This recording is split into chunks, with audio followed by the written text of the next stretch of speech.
I can't tell you how honored I am this evening to celebrate with you our beloved Corps' 235-year history of accomplishing 3 critical missions for our nation: making Marines, winning battles, and returning better citizens to our society. There is no other organization in the world that does these things better than the United States Marine Corps. It is fitting that tonight's birthday message from our Commandant and from our Sergeant Major of the Marine Corps pays tribute to the Marines of the 1st Marine Provisional Brigade, as those Marines fought to establish the legacy that we know today as the Frozen Chosen. For it is us Marines in this very room who, as part of the 3rd Marine Expeditionary Force, could be called upon at any time to return to the Korean Peninsula and write the next chapter in our Corps' illustrious history. It is also very applicable to us, as the Commandant spoke about, the hardships and adversities found in the valleys of Afghanistan. For it is the Johnson family and the entire 7th Communication family at large who lost our brother, First Lieutenant Mike Johnson, in action against the enemy in Janjagun Valley on 8 September of 2009. For his heroic actions against the enemy under intense enemy rocket fire and automatic weapon fire in Janjagun Valley that evening, Mike was recently awarded the Bronze Star with Combat V device. May he rest in peace, and may God's grace bring comfort to his family and his wife. As many of you already know, next week on 10 November 2010, the very birthday of our Corps, we will dedicate our battalion conference room in Mike Johnson's honor. It is also appropriate that our Commandant spoke about the Corps' role in helping others in need. For it was the Marines of the mighty 7th Combat Battalion who just 2 weeks ago provided critical communication support for humanitarian assistance operations for the people of the Philippines in the wake of Super Typhoon Maggie. It is the magnificent Marines of this great battalion, you in this room, of whom our Sergeant Major and our Commandant speak about. Happy birthday, Marines. Tonight, of all nights, it is also important to reflect on our warrior ethos. Regardless of our military occupational specialties, every Marine is a warrior first. This ethos is what sets us apart from the other services, and to professional warriors, there is no greater compliment than that provided by an enemy who has experienced the wrath of our resolve in combat. So I will share with you a compliment this evening in the form of orders from an Iraqi commander to his forces in 2003. And I quote, "Resistance commanders, when attacking supply and truck units, you must be aware there are 2 different kinds of American armies. First, there is the U.S. Army, which wears the desert tan uniform. Second, there is the U.S. Marine Corps, which wears a different uniform. At the time, we had just fielded our digital pattern uniform. When planning your attacks on supply lines and truck convoys, ensure that you do not attack a U.S. Marine unit.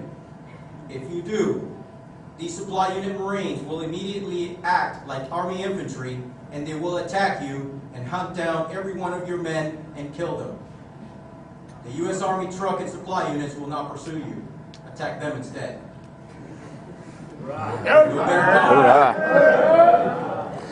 And speaking of warriors, it is also my distinct honor this evening to introduce to you our guest of honor, Gunnery Sergeant John Moser. Although I am certain he will not admit it, Gunnery Sergeant Moser is by all standards an American hero. And since I know he will not speak about himself in that manner, I am compelled to do so on his behalf. I won't read you his biography. You will find it in our program this evening.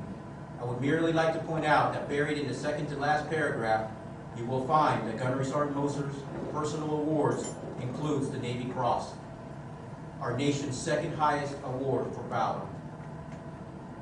He earned the Navy Cross for extraordinary heroism in connection with combat operations against the enemy, while serving with 2nd Marine Special Operations Battalion in Afghanistan on 26 June 2008. While on a mission to prosecute time-sensitive, high-value targets, his dismounted platoon members became engaged with heavy volumes of high-angle automatic and sniper fire. They were immediately, two Marines were immediately wounded, and they were unable to exit the kill zone. Without regard for his own safety, Then Staff Sergeant Moser rushed to their aid and single-handedly dragged a Marine to a cover position and administered first aid. With 1 Marine killed, 5 severely wounded, and the entire patrol pinned down, Staff Sergeant Moser calmly adjusted close air support, personally shielded a wounded Marine back through the kill zone to safety, and devised a plan to extract the remaining 22 members of the patrol still trapped in the ambush.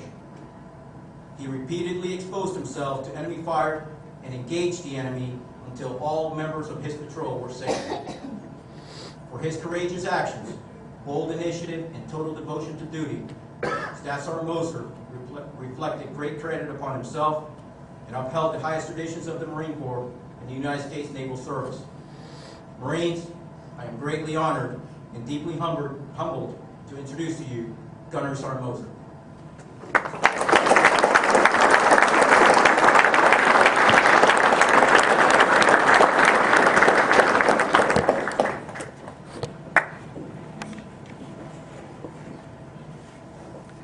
I'd like to say good evening.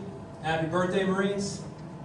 I'd like to pay special thanks to Lieutenant Colonel Brave and Mrs. Brave, as well as Sergeant Major Hyland. I'm not sure has made it at this point, but I'd just like to say that I'm deeply honored to be here, and this is going to be a very special memory for myself. I'd like to take a moment to introduce my wife, Emily Moser, if you could please stand up.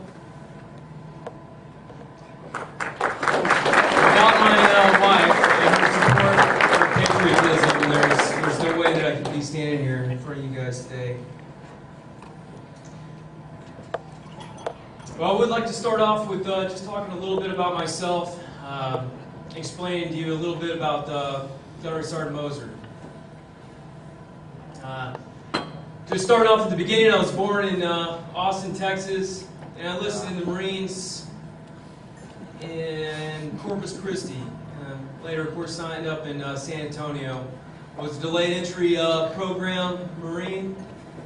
I, like most of you guys, probably always wanted to be a Marine. And, of course, my father was a Marine. That didn't help any. And he was an 03, so, of course, I was destined to try and outdo him as an 03-31. But that was my route that I went. I joined the Marines in 1995.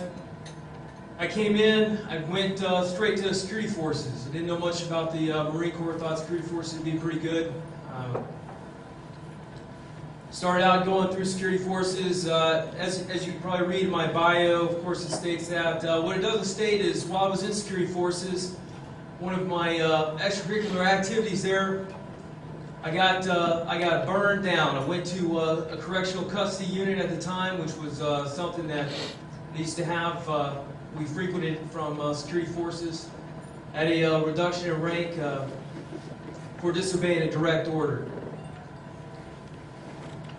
So I learned a lesson very quickly in the Marine Corps as far as discipline and punishment goes, which I think have served me very well in my career in the Marine Corps. It's just funny, I talked to my dad shortly after that. I said, "Oh, you know, Dad, this is horrible. You know, here I am with the Marines. They're sending me this correctional custody unit. I'm ashamed of the family." He says to me, "Well, my first day in the Marines, when I checked into Vietnam, I pulled up a magazine when I got in my fighting hole. Of course, my company commander found me and, you know, slammed him there in the jungles of Vietnam." But, so it's, I guess, not an uncommon practice. One of the things that followed that was, of course, I had very good mentorship at the time. I had an excellent platoon sergeant. I had excellent squad leaders, excellent sergeant major. They never gave up on me. They saw some type of potential in me and continued to mentor me and keep my head up, which kept me trucking on, which it wasn't the end of the world. It ended up teaching me a valuable lesson about perseverance. And of course, I picked myself back up, and I ended up having a successful tour with security forces. My sergeant major ultimately recommended me to go to recon battalion or actually to take the indoctrination at recon battalion. So I was lucky enough to go up there and do that. I passed the indoc up there, went on to recon training. Learned how to scuba dive and jump out of planes. It was great. Learned how to use radio equipment. Certainly not up to you guys' standard, but at the time it was pretty impressive to me anyways. Learned how to make sloping V's and stuff like that. I'm sure you guys have run circles around me with that. But, following that, I got orders out to 3rd Recon Battalion. I got out here, still a little bit immature, and I ran into another problem here on this island. I'm sure you guys are familiar with the blood alcohol tolerance and how that is involved with driving. Again, I learned another valuable lesson about the rules and discipline, right? And thank God again, I had excellent mentors who didn't turn their back on me. They took me under their wing. They slapped me around a little bit, not technically, but mentally. And they continued to push me and mentor me. We had a sergeant major with 31st MU who took me to his office and sat me down and gave me the 3rd degree. I also had a platoon sergeant did the same thing, and of course my peers and everyone. No one ceased to mentor me, assist me, and luckily for me, I was able to. I got a PSD, personal security detachment gig with a Major General at the time for 3rd Marine, and he took pity on my soul and extended me on contract. So why am I saying this? I just want to give you a little insight. I think it's important that I do point out some of my discrepancies as a Marine before I continue to act as though nothing picture perfect. So following that, mentorship, of course, being a big key to my survival in the Marine Corps, and thank goodness, and here I am, 15 years. The next thing that I'd like to talk about is of course, Afghanistan. Before I start, I'd just like to point one thing out. As I have no doubt, standing and looking across the audience here, that there is a multitude of experience, combat experience. I'd love to just get a raise of hands of who has actually been in theater and gone to combat. Anybody can throw them up. I appreciate it. It's just amazing. I appreciate it. It's amazing the amount of combat experience that we have in today's Marine Corps. I'm very proud of that. I hope that our young Marines are appreciative of that as well.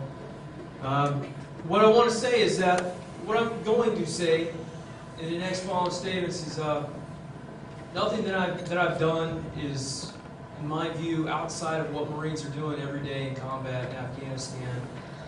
What they've done in Iraq, Fallujah, on convoys. I just want to make it clear to everyone that there's by no means what I think is exceeding the rest of your experiences. Just to talk you through a little bit about 2nd MSOB, my task while I was over there. I was with 2nd MSOB, as was previously stated. Inside of that, we of course break that down into companies, MARSOCs, and then underneath the MARSOC we have 3 teams, which are MSOTs. I know it's getting kind of confusing here, but an MSOT is a Marine Special Operations Team. The makeup of that is a 14-man team by TO, which is how many people that we rate.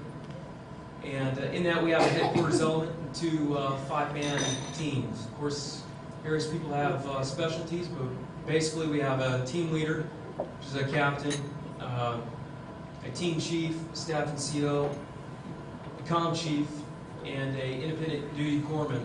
And of course, 2 5-man elements, staff sergeant team leaders, as far as a 5-man element. So just to give you a little idea of our makeup. As we deployed, we went to RC West. At the time, we weren't real sure what our mission was when we got there, but we took over Phra Province.